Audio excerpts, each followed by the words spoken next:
Lucca è una città d'arte meravigliosa che secondo noi non ha nulla da invidiare alle più famose Pisa, Firenze o Siena. Poche volte ci siamo sentiti così a nostro agio in un luogo e mentre giravamo sulle mura della città abbiamo seriamente pensato che non ci dispiacerebbe vivere qui. Non vi resta che guardare il video fino alla fine per capire cosa ci ha fatto innamorare di Lucca. A Lucca eravamo già stati, ma solo durante il Comics, un'esperienza bellissima ma che trasforma totalmente la città. Per questo siamo tornati per viverla con più calma. Lasciamo la macchina al parcheggio Carducci. La sosta per tutta la giornata costa 8 euro, non male se pensate che siamo a pochi passi dal centro. Forse non tutti lo sanno, il centro storico di Lucca è interamente circondato da mura rinascimentali che sono ancora oggi incredibilmente intatte, una caratteristica che rende questa città unica. Entriamo da una delle 3 porte originarie e anche la più antica, Porta San Pietro. Subito di fronte a noi troviamo la pianta di glicine più grande che io abbia mai visto. Non è meravigliosa? Svoltiamo l'angolo e siamo in Corso Garibaldi, uno dei nostri viali preferiti in città, ricco di verde con tanti locali dove mangiare e diversi negozi dove poter noleggiare una bicicletta. Ci fa entrare subito in quel mood rilassato che ci piace tanto. Prima di iniziare però con l'esplorazione vera e propria, manca decisamente qualcosa. Passiamo da Piazza Napoleone, anche chiamata Piazza Grande, per raggiungere un locale storico di Lucca dove fare colazione. Stamattina siamo venuti da Taddeucci, che è una pasticceria storica di Lucca, a provare il buccellato, che è un pane con uvetta e anice, che è tipico della città. È un panino molto dolce con l'uvetta e l'anice. Buonissimo, buono! Non solo il dolce era molto buono, ma provarlo in questa cornice è tutta un'altra cosa. Piazza San Michele è secondo noi la piazza più bella della città. Edifici storici e portici eleganti circondano la bella chiesa di San Michele in Foro, che con il suo distintivo colore bianco contrasta con i palazzi che le stanno intorno. La facciata è decorata in modo bellissimo ed è ricca di dettagli. Lasciandoci alle spalle San Michele, imbocchiamo una stretta via che ci porta fino alla casa natale di Giacomo Puccini. Si trova in un angolo un po' defilato di una splendida e piccola piazzetta a lui dedicata. Vi accorgerete in fretta di essere nel posto giusto grazie alla grande scultura che raffigura il compositore. Anche se siamo qui da poco, una cosa che ci ha colpito da subito sono le insegne storiche di botteghe e negozi che vengono ancora valorizzate. Danno una certa personalità alla città, che ci piace molto. Camminando arriviamo di fronte a un'alta torre che non passa di certo inosservata. La Torre dell'Euro è una delle diverse torri di Lucca su cui si può salire per avere una vista panoramica su tutto il centro storico. Noi però non saliremo su questa, ma abbiamo deciso di prendere il biglietto per un'altra torre perché ha qualcosa di particolare, ma lo vedrete più avanti nel video. Se vi può interessare il biglietto è di 8 euro. Proprio di fronte imboccate Chiasso Barletti, questo è uno dei tanti tesori nascosti di Lucca. La via prende il nome dalla famiglia Barletti. Oggi è sede di botteghe artigianali, ristoranti e librerie. Vi sembrerà quasi di attraversare un portale per un luogo diverso con un'atmosfera rilassata e confortevole. E a proposito di luoghi confortevoli, non poteva mancare una libreria in questo itinerario. La Mondadori di Via Roma ha qualcosa di molto speciale, è costruita all'interno di un palazzo storico con colonne imponenti e un soffitto in vetro lavorato che è una meraviglia. Anche se dobbiamo essere onesti, c'è un posto qui a Lucca che riesce a battere decisamente questa libreria ed è la Piazzetta del Libro. In questo mercatino di libri usati gemellato con Le Bouquiniste di Parigi si possono trovare mappe, fumetti e romanzi di seconda mano. Ci sono diverse bancarelle tematiche in cui trovare delle vere chicche e diverse rarità. Sarei rimasta lì per delle ore. Se verrete a Lucca questa è proprio una cosa da non perdere. Decidiamo poi di visitare il Duomo, con la sua spettacolare asimmetria, non una caratteristica comune alla maggior parte delle chiese. Anche qui troviamo un glicine stupendo ed immenso proprio in piazza. Visitare Lucca in questo periodo, quando tutto è verde e fiorito, è stata una buona idea, dai, bravi noi. Entriamo nella cattedrale pagando un biglietto da 3 euro e notiamo subito una cosa. La luce del sole che filtra attraverso i rosoni proietta un arcobaleno di colori proprio sui capitelli. È bellissimo.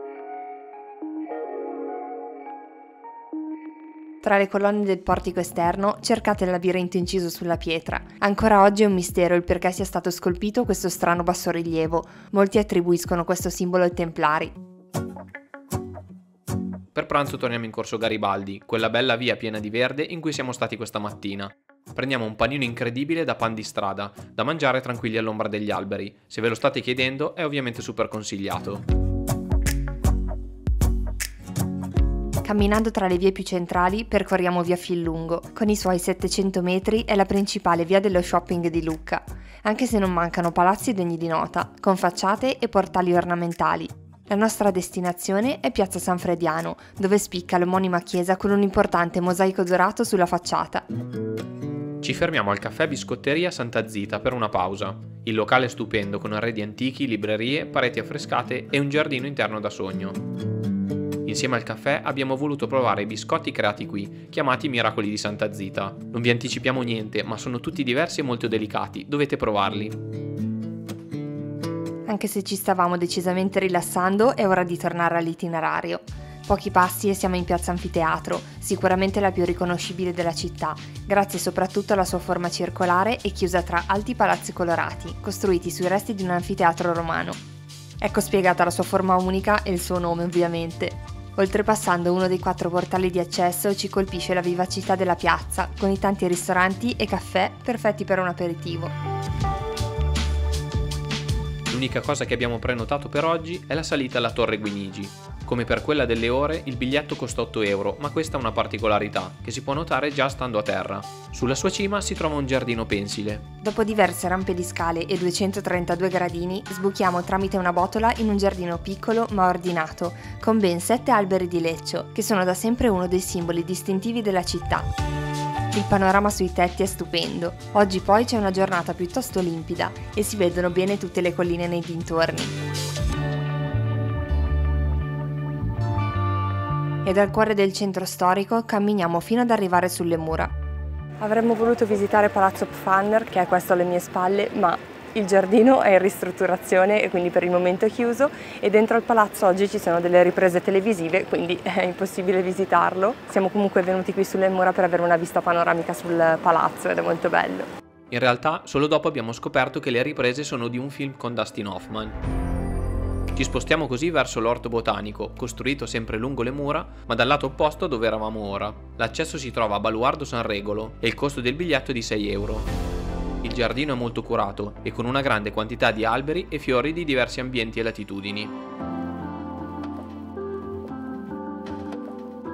La parte del laghetto, con le ninfee e le piante acquatiche, è una delle zone più belle. Non dimenticate di leggere il cartello con la leggenda legata a questo specchio d'acqua, è davvero curiosa e un po' inquietante. Anche la parte delle serre dedicate alle piante grasse è molto bella, alcuni cactus raggiungono un'altezza impressionante. Il giardino non è molto grande ma ci è piaciuto molto.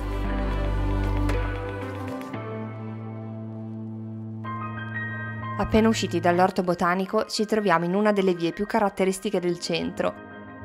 Via dei Fossi è suddivisa in più tratti, ma noi abbiamo camminato per la prima parte fino ad arrivare alla Madonna dello Stellario. Questo quartiere, così diverso dal resto del centro, è stata una bella scoperta. Dà una prospettiva diversa sulla città e anche per chi è appassionato di fotografia ci sono alcuni scorci molto interessanti. Costeggiando tutta via dei Fossi ci ritroviamo praticamente dal lato opposto delle mura e decidiamo di uscire per passeggiare tra gli spalti, nome con cui vengono chiamati i bei prati che corrono tutti intorno al centro fortificato. Quanto verde c'è in questa città? Noi l'abbiamo amata anche per questo. Tutti questi ruscelli, fiori e erba alta non sono solo sui prati, ma anche sulle mura interne. Camminare qui in alto al tramonto è magico. Torniamo per l'ennesima volta tra i vicoli. Abbiamo perso il conto di quanti giri abbiamo fatto oggi. Ripassiamo da San Michele, che con questa luce è ancora più bella, e mentre scende la sera ci fermiamo in un'osteria. Niente di tipico da farvi vedere questa volta, mi dispiace, eravamo ancora troppo pieni dai giorni passati nelle Marche.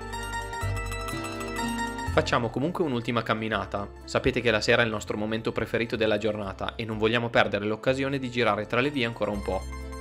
Piazza Anfiteatro la sera secondo me è ancora più suggestiva, soprattutto adesso che c'è il momento blu. Forse se arrivavamo 10 minuti prima sarebbe stato perfetto. Torniamo al nostro B&B quando ormai è tardi. Domani mattina ve lo faremo vedere meglio.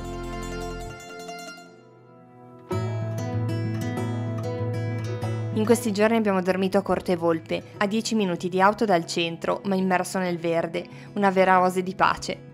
Patrizia e Mauro sono stati 2 padroni di casa eccezionali e li ringraziamo per l'accoglienza. Se torneremo a Lucca sappiamo già dove alloggiare. Carichiamo i bagagli ma non torniamo ancora a casa. Questa mattina siamo tornati in città perché volevamo fare qualcosa che secondo noi non può mancare in un viaggio a Lucca.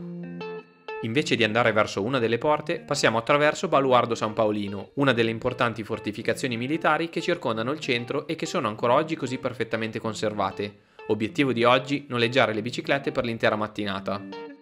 Abbiamo preso le biciclette a noleggio, sicuramente appena arriverete a Lucca vedrete che ci sono tantissimi posti dove noleggiarle e il costo è sempre uguale dappertutto, 5 euro all'ora per quelle normali, poi ci sono anche quelle elettriche e tanti rishow.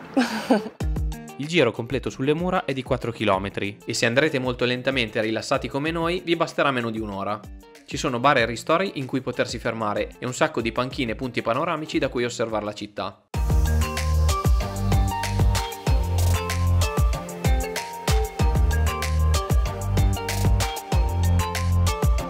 Mentre pedalavamo, indovinate che abbiamo incontrato? Proprio Dustin Hoffman che faceva jogging.